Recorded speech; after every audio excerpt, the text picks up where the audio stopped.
Elon Musk's SpaceX Starlink forces a brand new U.S. warfare strategy. Here's how.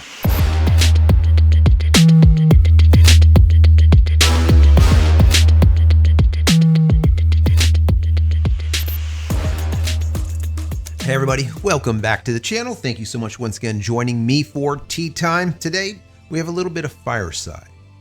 That smokiness, so good. Lap song, love it. I hope you're joining me with your cup of tea, maybe a cup of coffee, hanging out, talking tech, talking photo, talking video. Today is a technology warfare day. So today we're going to be talking about SpaceX and how SpaceX Starlink has really moved the U.S. warfare thought process, let's say, or the DoD, the Department of Defense thought on warfare, just completely shifted it.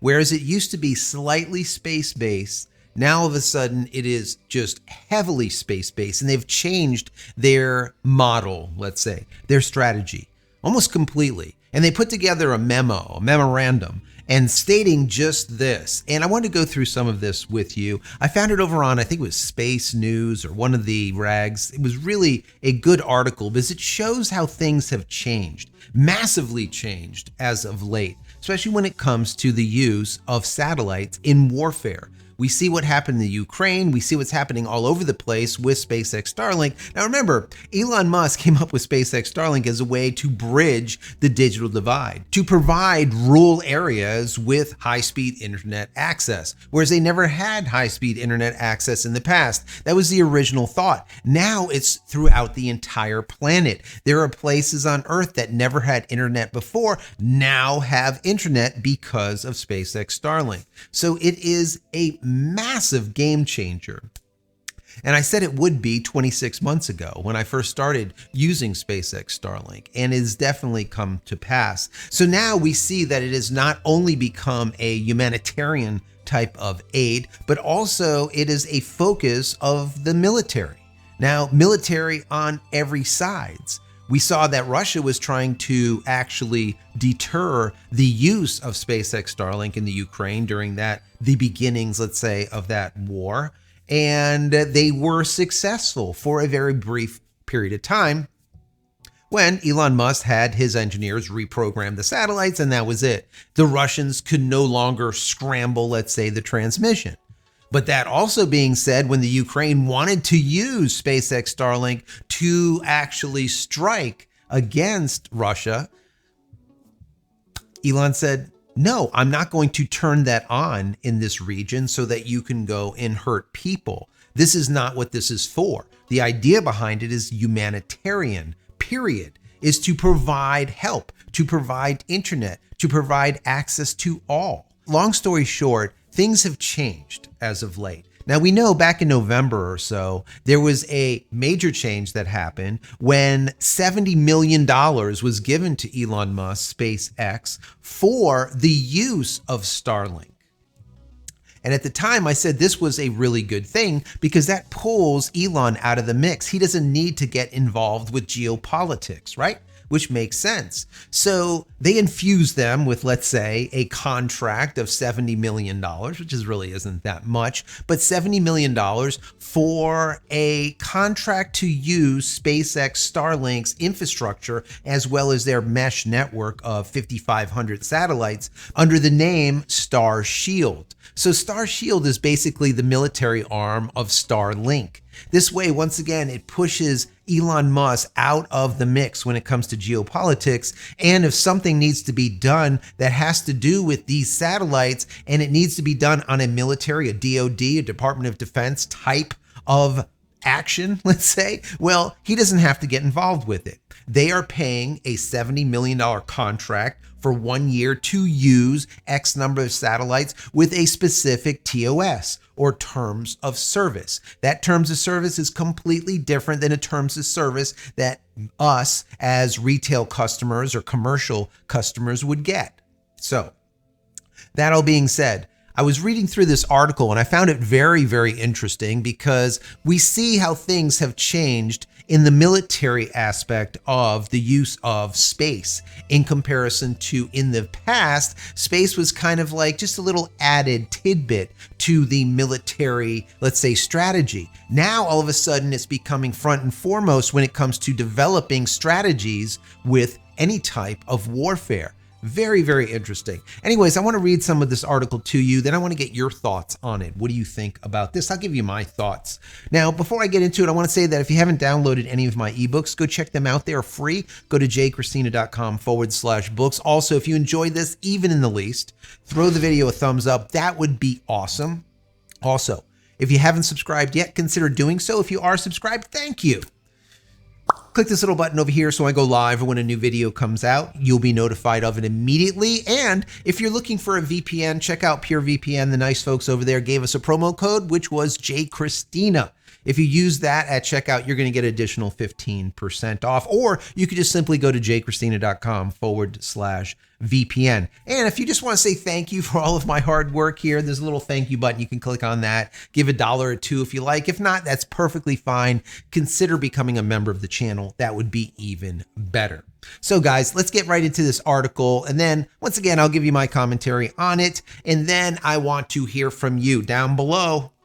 More important than this talking head is your thoughts down there in the comment area. So let's get right into it. The U.S. Army's top leadership has unveiled new guidance underscoring the vital role of space systems in modern ground warfare and calling for a greater investment in space capabilities. The memo, released on January 8th, outlined a vision for enhanced integration of space capabilities across all Army operations and activities. Interesting, huh?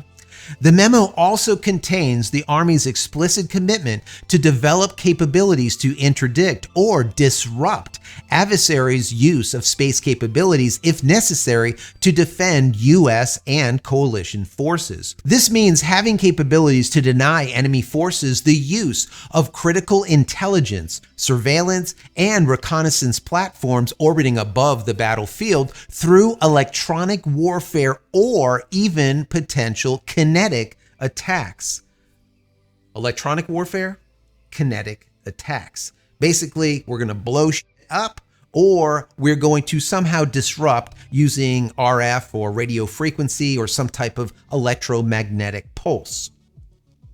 Whereas space has traditionally been seen as playing a support role to ground, air, and naval forces, the Army's latest guidelines envisions the potential of space systems themselves to become targets. U.S. forces could undercut rivals' efforts to monitor and target American assets by developing means to deactivate or disrupt adversary satellites. Interesting how things are shifting. Now, all of a sudden, we're now trying to figure out how we can disrupt or somehow deactivate satellites that aren't ours. The memo warns that rival militaries have increased the use of space-based surveillance capabilities, allowing them to continuously monitor U.S. and allied forces' movement. As a result, Army units must assume that they are potentially being watched from above and take measures to conceal their activities. Now, this is the guidance that they state. There's a couple of bullet points here. Number 1, integrate joint and coalition space capabilities to interdict enemy space capabilities in support of ground force commanders. Number 2, commanders must understand that space capabilities start and end on the ground and be fully aware of their importance in planning and operations. In planning and in operations. Very, very important. We will be operating under constant surveillance and must invest in the knowledge and forces to counter threat space systems and enable our own space systems. The Army must have the resources and expertise to integrate friendly joint coalition and commercial space capabilities and support all Army functions, including positioning, navigation and timing, deep sensing, beyond line of communications, environmental monitoring, space domain awareness, and geospatial information. The Army needs expertise and resources to interdict adversary space capabilities by delivering necessary fires and effects to protect friendly forces from observation and targeting. Very, very crucial here. They're seeing how important it is to be able to now take a hold of what's going on in LEO, in low Earth orbit. They see that necessity at this point. And what they're saying is that they need the resources and expertise, meaning that they need new training and they need moolah, of course, right? Always need more money. The article finalizes with, quote, integrating joint and Army space capabilities into the operational process must become second nature to commanders in every echelon. We accomplish this by incorporating these capabilities into training, education, experiments, and exercises. The Space and Missile Defense Center of Excellence will work closely with other organizations across the Army to, quote, ensuring the vision is incorporated across the institutional Army. The Army's new guidance aligns with the Department of Defense, or the DoD's, emphasis on multi-domain operations, employing all available combat power from each domain: air, sea, space, cyber, and electromagnetic spectrum. Interesting. The memo suggests a recognition of the rapid advancement in space technology by peer militaries like China and Russia. The Chinese firm CGST now has 108 remote sensing satellites in orbit and aims to expand its Jilin-1 constellation to 300 satellites by 2025. So, when we look at this, the bottom line here is we can see that the use of SpaceX Starlink's low Earth orbiting satellites in this cluster or this constellation has proven not only invaluable as a humanitarian aid, but also as a defense aid, right? This is a major, major differentiation of space today as it was just a year or 2 or 3 years ago. A major difference. And they're specifically stating here is when putting together a war strategy, you need to take into consideration space first. Space is so important as of today. Whereas, like I said yesterday, it was kind of like, yeah, they have some satellites up there. They watch what we're doing. Now there's a lot more than that. There's a lot more that you can do in LEO compared to in GEO. So close. Your amount of latency has been reduced 10, 12x. That is a massive difference when it comes to doing any type of strikes. Think about it. If you are using HughesNet, for example, for your internet, you're going to get about 6, 7, 800 milliseconds, sometimes 1,000 milliseconds delay. Why is that? Well, those satellites are in GEO at about 36,000 kilometers, whereas SpaceX Starlink satellites are at 550 kilometers. A massive difference. So those satellites are going to provide you with maybe 20 to 25 milliseconds of latency compared to 600. You follow me? It is a major difference on the battlefield. Every millisecond counts. And for this reason, we saw that SpaceX now has what they call Starshield, which is the arm of the DoD, the Department of Defense. They have paid, the government has paid Elon Musk, SpaceX, $70 million for a 1-year contract to use certain satellites, right?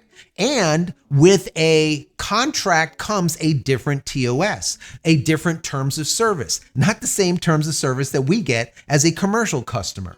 This is a government-based customer and they get a different terms of service. That terms of service not only includes the ability to do kind of what they want with these satellites when it comes to war or anything that goes on with surveillance that takes them being SpaceX and Elon Musk out of the loop. Just like I said before, this is a really good thing. When Starshield was implemented, I said, well, this is going to finally take Elon Musk out of geopolitics. Because at this point, he could say, there you go. The DoD has it with their Starshield. We don't have anything to do with it. We're providing them with the platform, that mesh network of 5,500 satellites, but that is it. They're doing as they will with it, and they have 1 year to do it. And then if they want to recontract, well, we can discuss that later. But as of right now, $70 million, you have the ability to use X number of satellites for what you need to do with them. Interesting, right? So I want to know your thoughts on this. What do you think? Do you think that Elon Musk's SpaceX Starlink has not only been an amazing, unbelievable humanitarian aid, but also has turned into a defense aid when it comes to military, and possibly move into an offensive type of military platform? That is not its intent. Once again, its intent was to bridge the digital divide, to bring the haves with the have-nots so that everyone has high-speed internet access. The secondary use was humanitarian aid. If there was any type of emergency or disaster, Elon Musk would use SpaceX Starlink and send them a whole bunch of these units so that they can now have communications when communications were taken out. The same thing holds true when it came to disasters with volcanoes or with earthquakes or whatever was going on. And of course, we saw it with the Ukraine. The problem with the Ukraine is all of a sudden it started moving from a humanitarian where we are just having comms and communications to help victims. Now all of a sudden we are wanting to use it as an offensive means of blowing shit up. And Elon's like, no, we're not going to turn it on in that region so that you can do that. It will just remain off. He doesn't have to hear crap from anyone saying that, oh, you're getting into geopolitics, because once again, now we have Starshield. Space Force has once again paid $70 million to have Starshield. So anyways, guys, once again, down below, I want to hear your thoughts. What do you think? What do you think?